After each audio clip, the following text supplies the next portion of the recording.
conversation with yourself. It's a motherfucker when they sit you on that show. I done been there, nigga. Served 7 straight. Thought it was impossible when a nigga heard that day. Judge put that hammer down. Yeah, I kept a straight face. What's up? What's up? What's poppin'? It's Snake Dog 916 coming at you live from Sacramento. Hey, y'all know what to do, man. Hit that like, hit that subscribe, and hit that notification bell, man, if you want to see more of this fire content, man. And if you got anybody you think whose story should be told that's doing something progressive, remember that. Or somebody you think that would be a good look for the channel, man, no matter if they've been incarcerated or not. If you've been through a struggle, I want to hear your story, man. And the people should too. Welcome back to Kennel. Hit me in the comments. Today we got one for you, man. We got a banger, man. Y'all ain't ready, man. I told you I'm coming back to back. First and foremost, man, what they call you, where you from, brother? Vegas was the name that I chose when I was running around in the gutter. Yes, and that gutter happened to be Meadowview Bloods out of the south side of Sacramento. Yes, sir. Yes, sir. Yes, sir. Meadowview, I know it well. First of all, thanks for coming on, man. I really appreciate you taking the time today, brother. Thank you for having me. Absolutely. Absolutely. Like you guys know, it's another 916 native. First of all, I'm gonna ask you, what was it like as a young Mr. Vegas coming up? Because I've always called you Mr. Vegas. For you guys know, I know it. It's a close personal friend of mine, and I've always called him Mr. Vegas out of respect. What was it like for a young Mr. Vegas coming up in Meadowview, California, or Sacramento, California, man? Coming up in Sacramento, let me take you back a little bit, because my travels go a little bit further. It was off and on in Sacramento because I was what they called a military brat. Right. So I didn't grow up 100% in Sacramento. Pops was in the Army when I was born. I was actually born in Wiesbaden, Germany on an air base. Wow. Okay. So we'd bounce back and forth in between California and different spots overseas every 3-4 years growing up. We always wound up back in Sacramento. Right. So I had a little bit of experience in different countries, but we settled in Sac when I was 12 years old. Pops was getting ready to retire from the military. We bought a house in the south side that was home. Right. Growing up, I was into sports. I was really an athlete, played baseball and football. Right. Then me and one of my partners decided to steal his mom's car. You know, motherfuckers call it Joyride, but we stole his mama's car. Stole it. They had a spot out at Cal Expo. They used to call it Water World. Yeah, I remember Water World. We went out to Water World. You know, we met some chicks, and we was gonna go to the second level and hook up with them.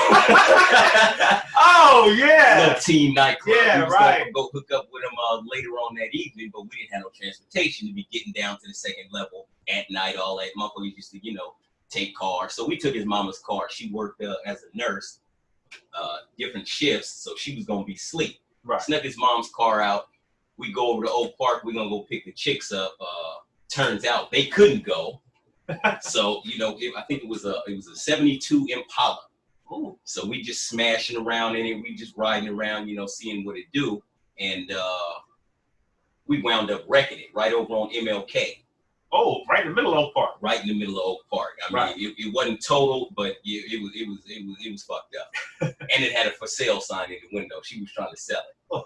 So the fender was pushed all in up against the tire. So when you go to try to drive it, you scraping rubber off the side of the tire. Passenger side door wouldn't open. I'm on some Dukes of Hazzard shit trying to crawl out the window, and yeah.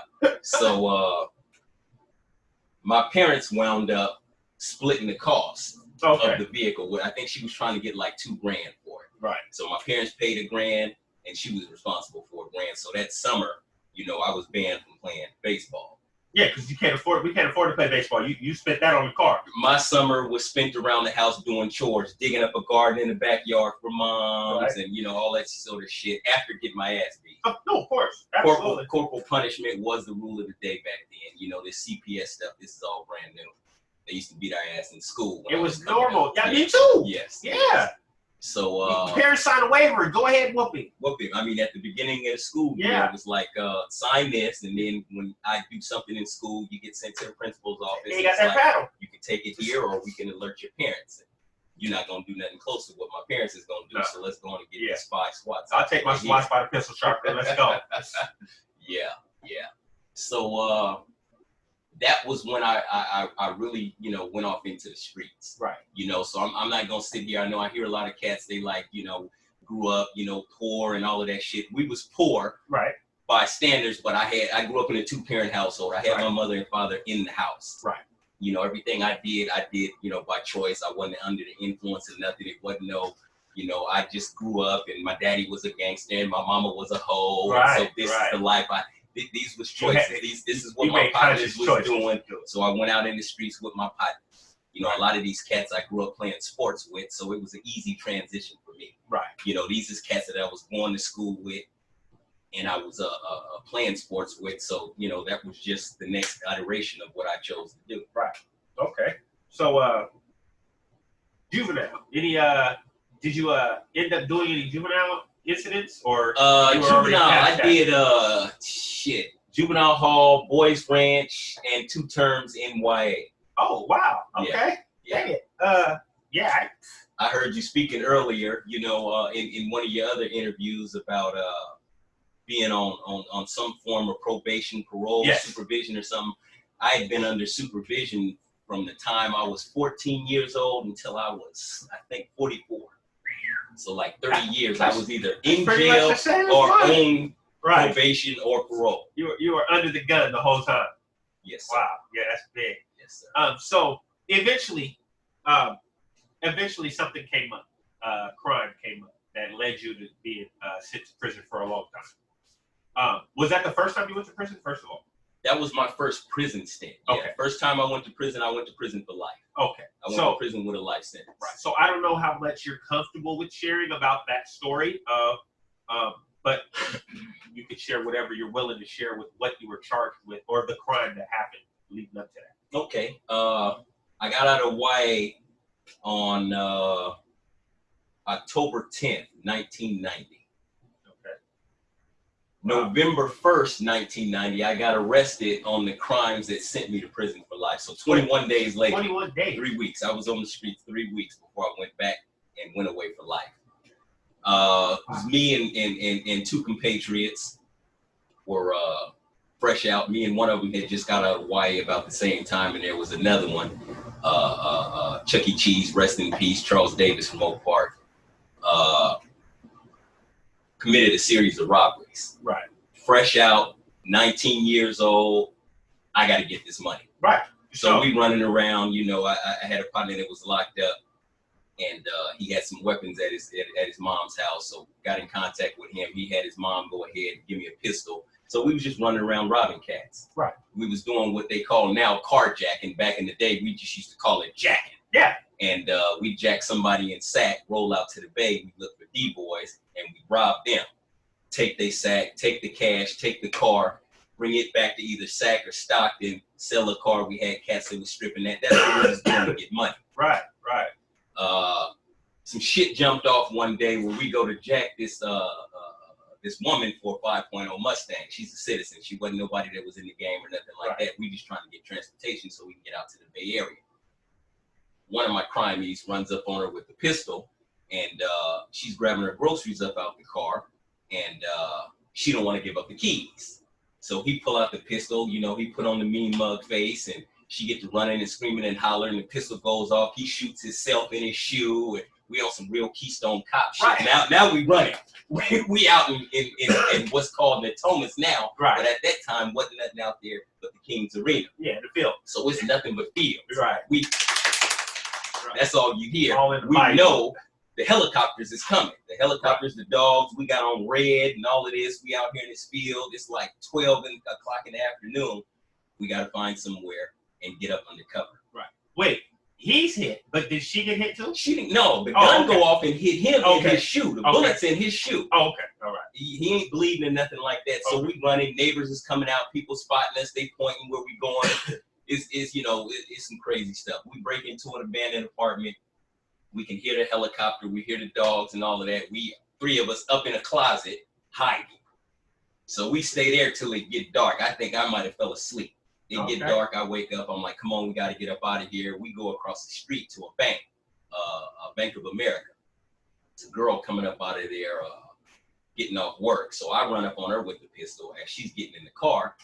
put the pistol in her face, tell her to move over. Right. She move over. I move the seat forward. Cats get in the back of the seat.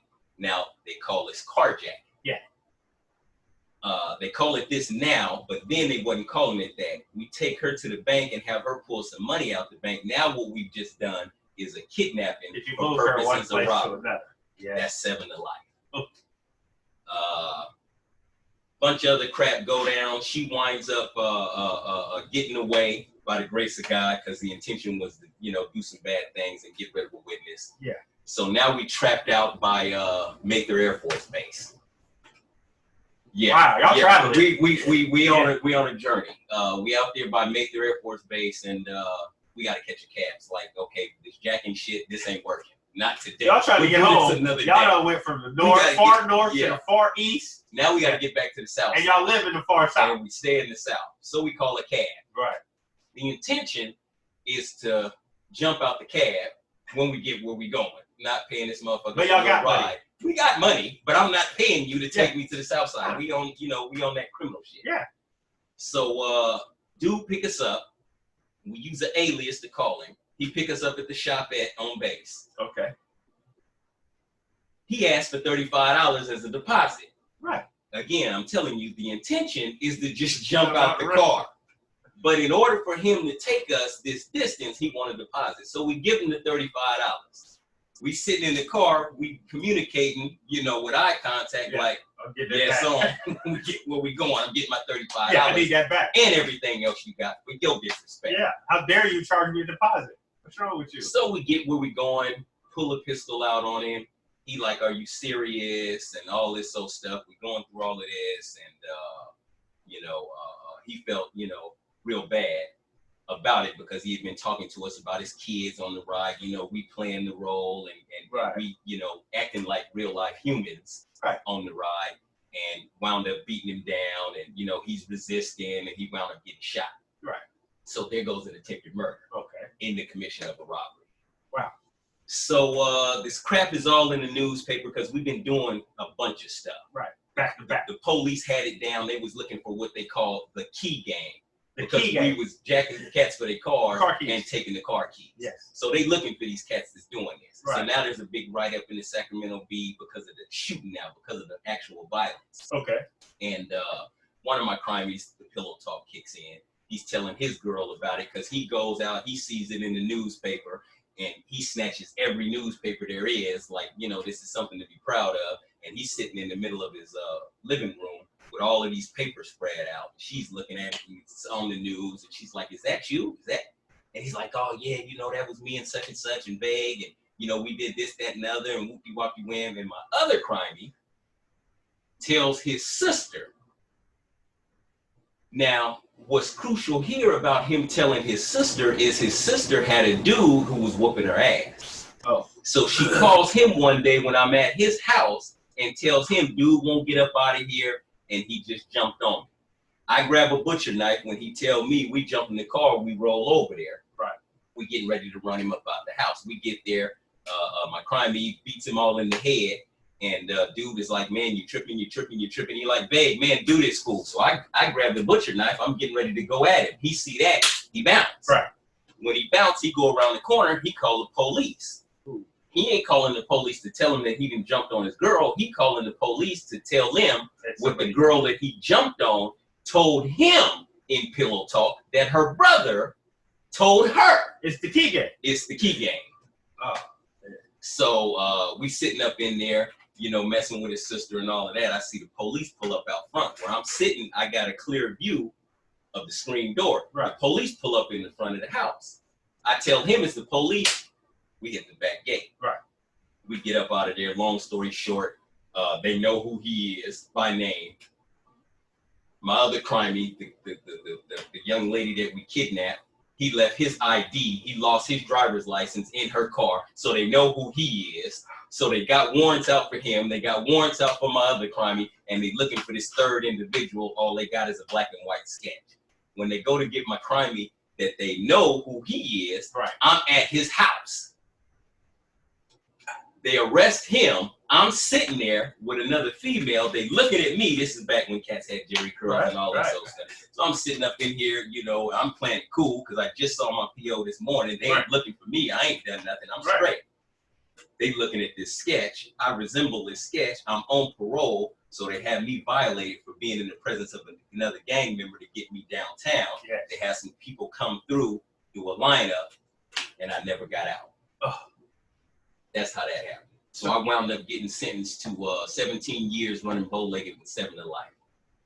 So first, hold on, wait. So first of all, now that they got you arrested and the people have identified you, you got a list of armed law. Armed law. They got what's called ad book. Yeah. And they didn't have strikes then. Oh yeah, there was no strikes kicked in '94. Right. But they coming and they ad booking us like every 3 days. We got new charges because all of this other stuff is coming up now. They like, oh, well, they did this. Oh, well, they just cleared the books. They was charging us for shit that we didn't have nothing to do, but it was good to go ahead and put them on us. I had an indictment packet that was like 17 pages long.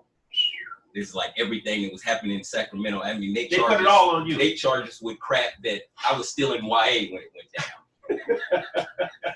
Okay, so that's a lot of stuff. I already know because I remember how mine was, and you said 17 pages. Wow. So you already know. You first of all, you on YA parole at the time anyway. Yeah. So you know how to function properly. I already know you like I talk to my lawyer, whatever. You know what I mean? You end up getting 17 years straight with a 7L hook on the end of it? Yes, sir.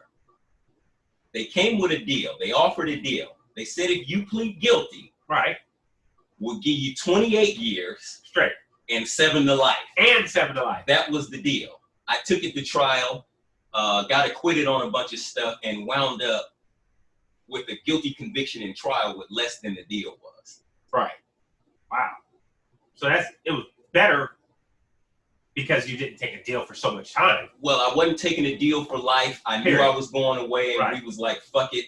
The state don't have to pay. I'm going away anyway. We just sit in the county. You know, that was the mentality at that time. Let's just sit in the county, make the state pay, you know, go to trial and stay in SAC as long as you can, get visits, all of that stuff, the homes, chill with the homies, all of that. Right. Okay, so you get sentenced. You not take the deal. You get the guilty verdict. Reception center. Reception center was at that time. Yeah, Vacaville. Oh, so it was Vacaville. What year is this? This is 91 when I went. I got arrested in 90, sat in the county doing all of that crap. Right. Get convicted 91, go off the reception. 91. They sent you to Vacaville for reception. Yeah. First time hitting grown man prison. Yes, sir. What was that like for you? For me, that was like being in Disneyland at the time. Vacaville had a blue side, what they call a blue side and a green side. Blue side was mainline, green side was reception. Okay. And you know, we had a lot of older homies that we had been doing time with. When I was in the streets, I was running with older homies. Okay. I was running with cats that was grown. I was running with cats that was doing prison time. Right. So them dudes was there. You know, they were shooting tobacco and pot for cats that smoke pot. Closed so we could sneak over. They were still doing a movie night in the gym. Oh, okay. So, you know, we was doing all of that maneuvering. And I had 2 crimies with me. We go to trial together. We get sent to the pen together. So I still got my crew. Yeah, y'all still together. So we still terrorized. Yeah. You know, so it was, for me, it was like Disneyland. Right. It was like, well, I'm home. I'm going to be doing life. So it's time to start making a name. So they eventually sent you to, well, first of all, did anything pop off at reception that involved you or the crew? No, there was nothing really that popped off that involved me and the crew. There was a bunch of cats that was there from SAC, so everybody kind of knew everybody. And so it was really just like being in the county jail. Right. Because we was, you know, SAC was super deep. Right, I understand. I was in Tracy, so yeah, we was dumbass deep. Yeah. So eventually they decide what the first prison is they're going to send you to. Yes, sir. What prison was that? The first prison they sent me to was Pelican Bay. Another one. Yeah. The last one's the first one was Pelican Bay too. At that time, that's what they was. If you went in, you know, you got the level 4 thing in California. Oh yeah, there was no high desert there. They do level 1, level 2, level 3, level 4. Right. Starting off with a life sentence, boom, you're off. Starting off with level 4 points. Right. And then you go to classification, and you either drop in points or they add on points. So I believe it's 15 years or above now. Okay. If 15 years, if you get sentenced to 15 years or more, you start out with level 4 points. Yeah. because that's what they did to me. They're like, because you have more than 15 years, you got to start level 4, 61 points off top. But so they sent you to Pelican Bay. Pelican Bay. Off the bus. Off the bus. And again, they sent all three of us up Right. there. Oh, together. Together. Oh. So again, you know, it's at that Right up your time alley. they just what they had up there was Bloods, Crips, Southern Mexicans, and Aryans. That's all that was there. I was on C Yard and they called I was on 1 yard on C Yard, and 1 yard was called Little Vietnam. That was the name for it, Little Vietnam. They had the yard broke up into 4 different yards. Right. 1 and 2 building was 1 yard. 3 and 4 was 2. Oh, that's 5 and a 6 B yard. was 3. The C yard? This is B yard. Yeah, B yard. That's B yard. Yeah. And I was on that yard. Yeah, that's 7 and 8 was 4. Up. Yeah. Every 2 buildings had their own little yard. Yes, sir. Yeah. You got the chain link fences and all of that shit. So we all up there on 1 yard. Right. So again, you know, I got my compadres with me, you know, cats that I feel safe with, that I feel comfortable with. But we done graduated now because now you got the politics. It's some cats here from SAC. Right. Now it's a lot of cats from a lot of different areas. Yeah. And now, you know, you're getting off into, you know, cats that are politically connected. They, you know, you got cats that's up under paperwork. Yep. You got cats that's in stuff that's it's gangs. That, you know, the prison got it down though as prison gangs. You got cats that are on some so-called revolutionary stuff. And you got all of that going on. Yeah. So now I'm swimming in those sorts of waters. And now racism is now racism is a huge part. You got the, you know, not just the cats that you walking around with on the yard, but you got these cats up in the gun tower. And I didn't see a black face until I left Pelican Bay. You know, that worked at the pen. All the black faces I saw was in blue like me. You know, you got these cats up in the gun tower, got these mini 14s, and they got swastikers carved into the gun stock. And so yeah, it's a different level. It's a different game. So I'm sure something not mind changing, but something you've seen or participated in or something happened while there. Well, I don't know if it happened while there, but I know you've seen some stuff that left a lasting imprint while doing time in prison. It's something, I don't know, something you participated in or saw that you would want to share or could share that I don't know, left a mark.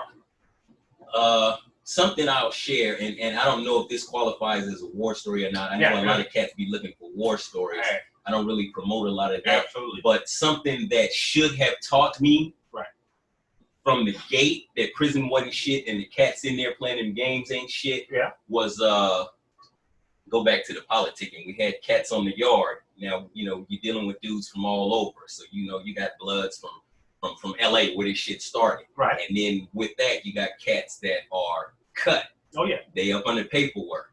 And so there's some tension in the air. It's supposed to be something going on with the blacks and the Mexicans, but that's all the time. It's always tension in the air at that time. It's always supposed to be on with the blacks and the Mexicans or the blacks and the whites or the blacks and somebody. Yep. So these cats is getting at us, and by us, I mean they're getting at the cats from Sacramento because, you know, Bloods from Sacramento, I mean, at that time, and maybe it's still that way, at that time, you know, the perception, at least for dudes from Sac, was that dudes from down south was looking at us like we were some sort of weenies or something. Yeah. So there was always that sort of, are these motherfuckers trying to test me sort of thing.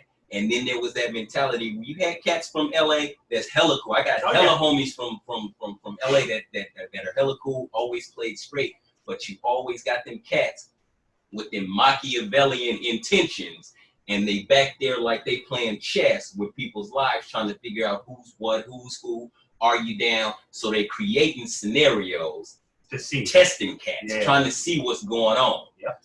So we got this meeting, you know, we got the blood table, there's a meeting, and it's like, you know, it's going down, you know, and questions is being asked. You know, it's like they trying to see who with it, who ain't, that sort of thing. And in hindsight, I can see where all they was really doing was trying to see who was a pussy or not. Right. And I'm 100 and maybe 30 pounds when I went to the pen, and I'm up. These is grown men. They still had weights. You know, cats is buffing these so-called super criminals. Yes. As Bill and Hillary Clinton, you know, termed them. Right. So I'm not about to be somebody who get, classified or identified as a punk. Oh, of course not. So, they talking about, who know how to sling steel, who with it, because when it go down, we don't do no fighting, we slinging steel, and all of this sort of stuff. And at the time, I'm in the cell with a brother out of New York who had been down about 20 years. He ain't hooked up with nothing, but he got hella knowledge. He started off in Old Folsom and wound up in Pelican Bay. He had like 4 or 5 stickings up under his belt because he's a cat that is from a whole nother state. So, and he's hustling. Yeah. And he's on his own out here with these cats. So I kind of take it back to the cell and I run it by him because he's lacing me on what's what and who's who and that sort of thing. Right. So he like, man, look, this is what you do. Before you get yourself into a situation, you go out there and you show these cats how serious you are. So he showed me how to make a knot. We waited till last count and we hooked up some stuff with a couple of Tupperware cups. I mean, it's what I call a big tumblers, the tumblers, them old solid Tupperware tumblers. Yeah. So he showed me the trick with the baby oil down on the concrete and the bong and all of that. We roll everything and it's nice. It's nice. It's about like this, and it started out green. By the time we got done, it's black. You can see a little green in it. Right. He's like, now this is what you do. You take this out to the yard. And you show them this, and you bury it, and then you gonna see who's who and what's what. So the next day I go out here to the yard, they do the pat down and all of that. I get it out to the yard. No, I didn't hoop it. Hope not. Get it out to the yard. They talking this talk, so I'm like, yeah, I'm ready. I got my strap. I pull it out. They look. They like, oh, okay. The homie from Sac, he with it. We bury it in the ground. Boom. I'm like, okay. Go back to the cell at night, 10, 11 o'clock at night, the goon squad kicking our door. Now, New York done already told me, don't nobody know about this, but you, me, and your homeboys. So if anything come from this, I ain't said nothing. Right. You ain't said nothing. It had to been one of them. Goon squad kicking our door. They got us in our, but don't touch nothing, don't touch, they going through all of the antics, shining the lights, don't touch nothing, we'll do this, we'll do that, pepper spray you, all this shit. They cover us up, put us in the cages, tear the cell up. They put us back in the cell. They was like, I don't know what you doing, and I don't know who you doing it to, but you done scared somebody. You need to quit sharpening shit and running around here like you gonna do something to somebody. We playing stupid. I don't know what you're talking about. They like, yeah, I know you don't know what I'm talking about, but I done told you what I told you. You scaring people. You need to knock it off. So that should have told me in my first 6 months of the pen, leave this shit alone because it ain't about nothing. Right. Because the only cats that knew outside of me in New York was the cats at that table, and everybody at that table was supposed to be in business. So yeah, that, of course, we still walk around blinded. Still walk around blinded.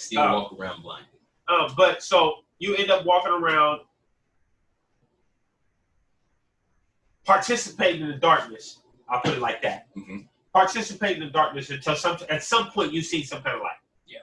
And I'm not talking about light to go home. Mm-hmm. I'm talking about light to wake up. Yes.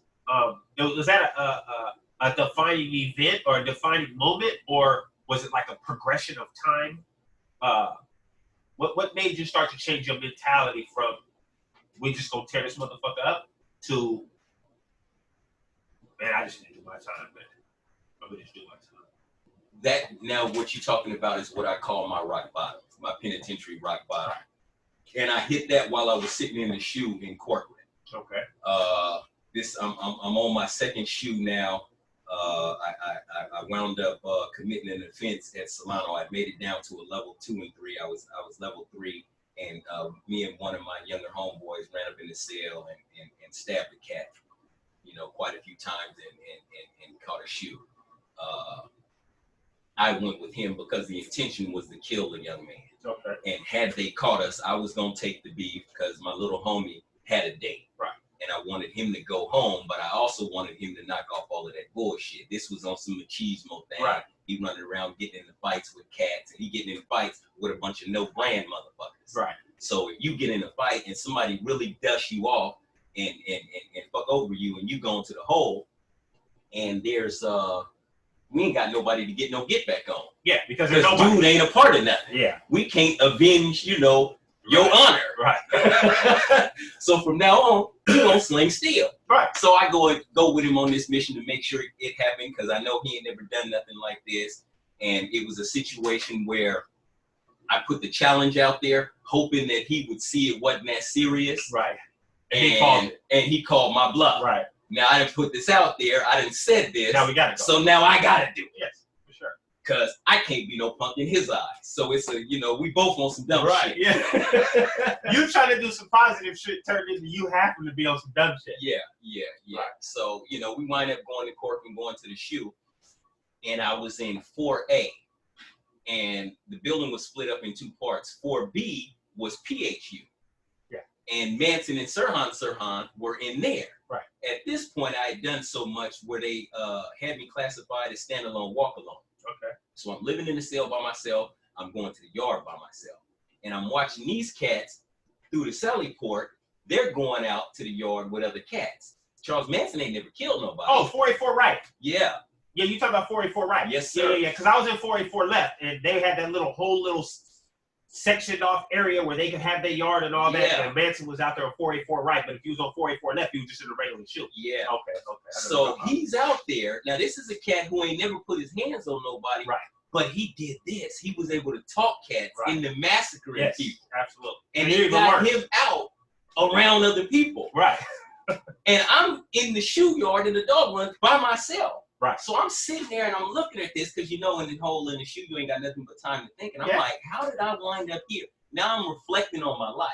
Right. I'm reflecting on my upbringing. I'm reflecting on all of the advantages that I had in my life. Because I was never a dummy. You know, at 11 years old, I had a life plan. I had it all planned out where I was going to go to law school.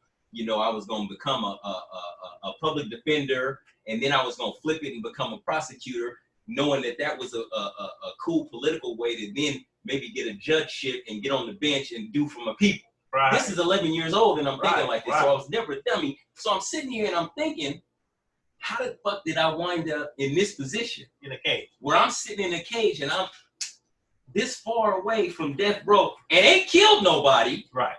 But they looking at me like I need to be on death row. Right. And here you got a cat that done killed Robert Kennedy and a cat that done talked a bunch of cats into this helter-skelter madness. Right. And they out around people. Chilling.